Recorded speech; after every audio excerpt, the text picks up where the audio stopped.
Existe un alimento en el que las civilizaciones antiguas confiaban más que en el oro, una planta tan fiable que era colocada en las tumbas, destinada a nutrir la vida más allá de la muerte. Durante miles de años alimentó a las personas a través de sequías, hambrunas y colapsos. Hoy, las autoridades agrícolas de todo el mundo la clasifican como una de las malezas más peligrosas de la tierra. Publican advertencias sobre ella, diseñan productos químicos para destruirla, construyeron toda una industria dedicada a eliminarla. Esta planta produce más calorías por hectárea que la mayoría de los cultivos modernos. Sobrevive donde el trigo y el maíz fracasan. No necesita fertilizantes, ni pesticidas, ni maquinaria. Y, precisamente por eso se convirtió en una amenaza. Esta es la historia de un superalimento que nos enseñaron a odiar. Un alimento rebautizado como maleza. Y una pregunta que aún no ha sido respondida. ¿Por qué una planta que alimentó a la humanidad durante miles de años fue borrada de nuestro sistema alimentario? Mucho antes de que la agricultura moderna dividiera el paisaje, esta humilde ciperácea era venerada. Los agricultores del antiguo Egipto apreciaban sus tubérculos dulces del tamaño de una almendra y los cultivaban a lo largo del Nilo. Los arqueólogos han descubierto chufas colocadas en tumbas funerarias junto al pan y la cerveza, una ofrenda humilde destinada a nutrir a los muertos en el más allá. Cronistas griegos escribieron sobre la bebida norteafricana horchata de chufa, una bebida cremosa prensada a partir de estos tubérculos y disfrutada tanto por faraones como por campesinos.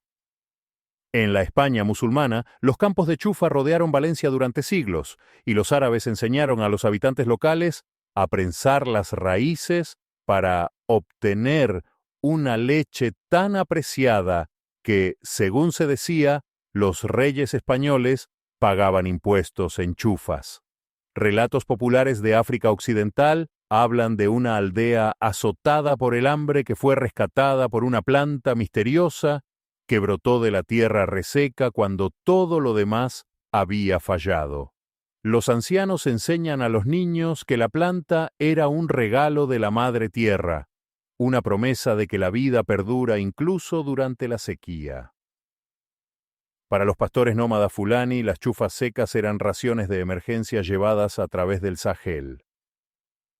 En América, los pueblos indígenas descubrieron una ciperácea similar y usaron sus tubérculos como harina mucho antes del contacto europeo.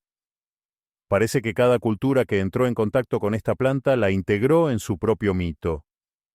Esa veneración no resulta sorprendente cuando se considera su impacto. En tiempos de escasez, los tubérculos de chufa podían almacenarse durante años, molerse para hacer pan o prensarse para obtener aceite. Aportaban proteínas y grasas durante las estaciones difíciles. ¿Cómo pudo un cultivo que ayudó a sostener civilizaciones antiguas caer en el olvido? ¿Por qué su nombre se desvaneció de nuestra memoria colectiva mientras las culturas transportaban su historia a través de continentes? Tal vez la respuesta no esté en las virtudes de la planta, sino en los sistemas que surgieron para reemplazarla. El secreto de la resistencia de esta planta se encuentra bajo tierra. Lo que parece una simple hierba en la superficie esconde una densa red de rizomas debajo del suelo. Cada temporada de crecimiento, estos rizomas emiten docenas de brotes y cada uno produce un pequeño tubérculo rico en energía. A diferencia de los cultivos anuales que deben replantarse cada año, esta planta se renueva automáticamente. Su sistema radicular se extiende horizontal y verticalmente, lo que le permite sobrevivir en suelos compactados o pobres en nutrientes. Cuando llega la sequía, la planta se refugia en sus tubérculos y espera. Cuando vuelve el agua, rebrota sin ayuda, tolera inundaciones, calor extremo y condiciones de frío, que destruyen la mayoría de los cultivos convencionales. Desde el punto de vista nutricional, estos tubérculos son fuentes de energía inusualmente densas. Contienen altos niveles de grasas saludables, principalmente ácidos grasos monoinsaturados, similares a los del aceite de oliva. Aportan carbohidratos complejos en forma de almidón resistente que alimenta a las bacterias beneficiosas del intestino y estabiliza el azúcar en sangre. Su contenido de fibra es significativamente mayor que el de la mayoría de los cultivos básicos. Contienen cantidades relevantes de proteína con un perfil equilibrado de aminoácidos. Son ricos en vitamina E, precursores de la vitamina A y minerales esenciales como calcio, magnesio, hierro y potasio. La planta utiliza fotosíntesis C4, un sistema altamente eficiente que le permite fijar carbono bajo calor intenso y luz solar fuerte. Esto la hace excepcionalmente productiva en ambientes áridos y semiáridos. Los investigadores han documentado su capacidad para reconstruir la estructura del suelo y apoyar la vida microbiana. Su productividad no depende de fertilizantes sintéticos, pesticidas ni riego. Si que la agricultura era diseñada en torno a la resiliencia en lugar del control, esta planta sería una candidata evidente. Entonces, ¿por qué un cultivo con estas ventajas biológicas es tratado como un problema en lugar de una solución? La respuesta no está en la biología, sino en la economía y el control. A medida que la agricultura industrial se expandió en el siglo XX, la producción agrícola se volvió dependiente de la uniformidad. Los cultivos debían crecer en líneas rectas, madurar al mismo tiempo y ser cosechados por máquinas. Esta planta se negó a comportarse de esa manera. Sus tubérculos maduraban a diferentes profundidades y en distintos momentos. Se propagaba bajo tierra en lugar de permanecer obedientemente en hileras. Se regeneraba a partir de fragmentos, lo que hacía casi imposible su erradicación total. Para un sistema construido sobre la previsibilidad, esta resiliencia se convirtió en una amenaza. Las autoridades agrícolas comenzaron a etiquetarla como una maleza nociva. Las oficinas de extensión advirtieron a los agricultores que competía agresivamente con el maíz, las patatas y la soja. En varias regiones, plantar cualquier variedad de esta ciperácea, incluida la chufa comestible, fue declarado ilegal. La lógica era simple y brutalmente eficiente. Una planta que crece sin fertilizantes socava los mercados de fertilizantes.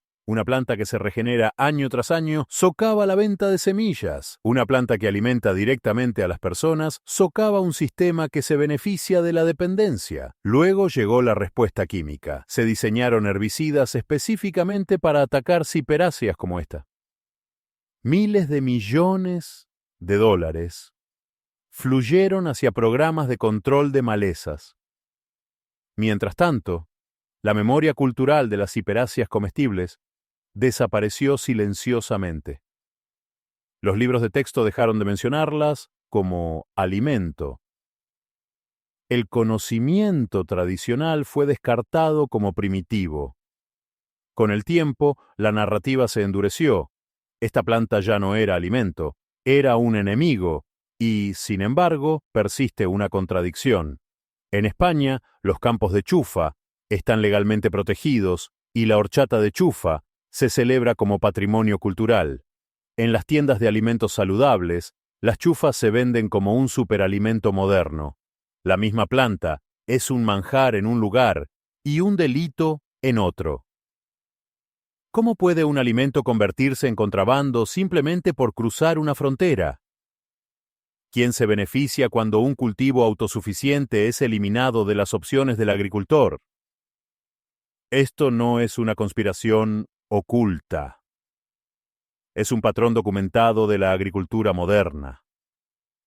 Las plantas que no pueden patentarse, controlarse o monetizarse son apartadas.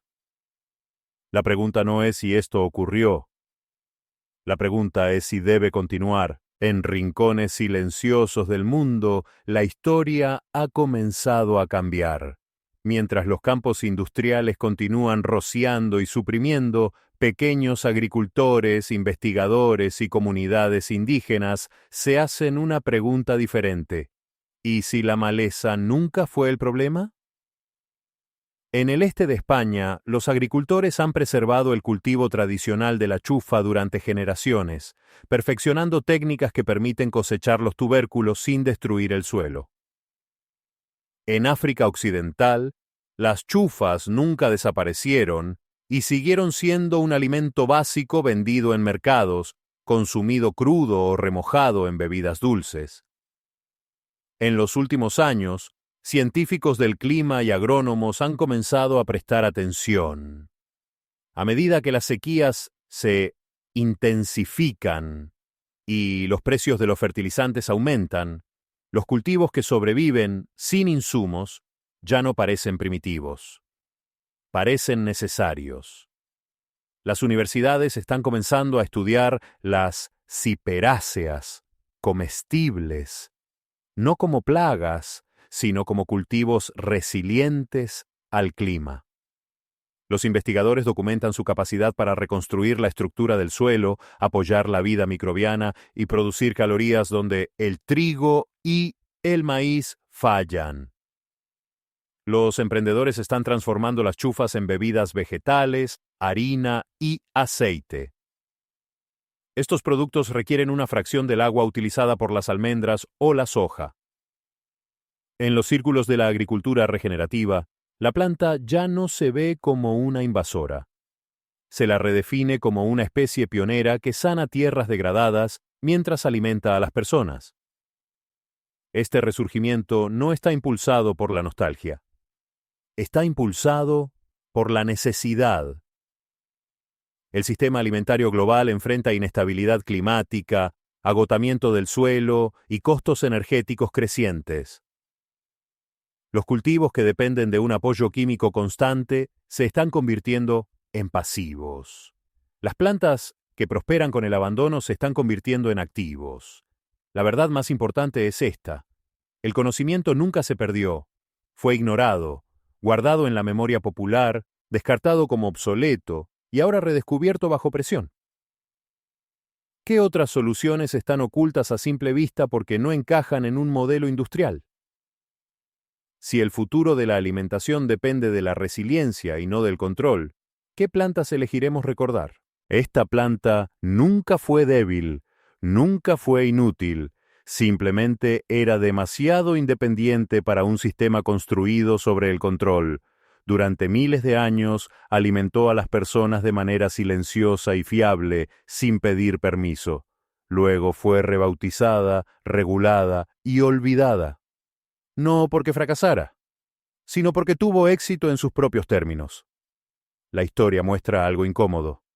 El conocimiento no desaparece por accidente, es enterrado. Y cuando las condiciones cambian, vuelve a emerger. A medida que los sistemas alimentarios modernos se tensan bajo la presión climática y la dependencia química, los cultivos olvidados como este ofrecen algo más que calorías. Ofrecen elección. Así que la pregunta permanece. Si una planta puede alimentarte sin pedir nada a cambio, ¿la plantarías? Si esta historia desafió lo que creías saber sobre los alimentos, compártela. Suscríbete, mantén la curiosidad y ayuda a devolver el conocimiento olvidado a la luz.